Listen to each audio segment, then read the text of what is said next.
ઉનાળાની શરૂઆતની સાથે જ જાણે પાણીજન્ય રોગચાળોમાંથી ઉચકી રહ્યો હોય તેમ લાગી રહ્યું છે ત્યારે નવાગામ વિસ્તારમાં રહેતા શ્રમજીવી પરિવારના 3 વર્ષના બાળકને ઝાડા ઉલટી થયા બાદ સારવાર માટે સિવિલમાં બાળકને ખસેડાય તે પહેલા જ બાળકનું મોત નીપજ્યું હતું।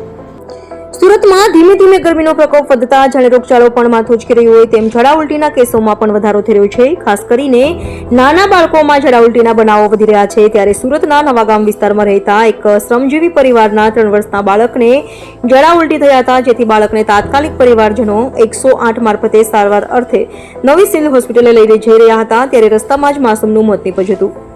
પરિવારનું કહેવું છે કે અચાનક ઝાડા ઉલટી થયા બાદ માસૂમનું મોત નીપજ્યું છે। હાલ તપાસ શરૂ કરાઈ છે। क्या नाम? देवानंद कुमार। कहाँ पे रहना है आपको? क्या? कहाँ रहने थे? और नवा गाँव।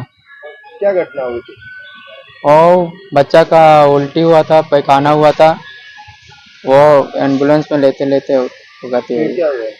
तो यहाँ लाए, एम्बुलेंस में गति हो गया था, यहाँ लाए तो जवाब दे दिया डॉक्टर नहीं रहा। डॉक्टर क्या बोले? डॉक्टर से पूछा क्या हुआ तो बोले कि लैट्रिन हुआ, उल्टी हुआ। क्या लगता है झाड़ा उल्टी के कारण होती है? हाँ, क्या उम्र के बच्चे के नाम क्या था? 3 साल उम्र था, शिवम नाम था। मूल कहाँ के रहने वाले? क्या? मूल कहाँ के रहने वाले? वो बिहार का और यहाँ क्या काम करते हैं? और लेबर का काम करते एक ही बच्चे था?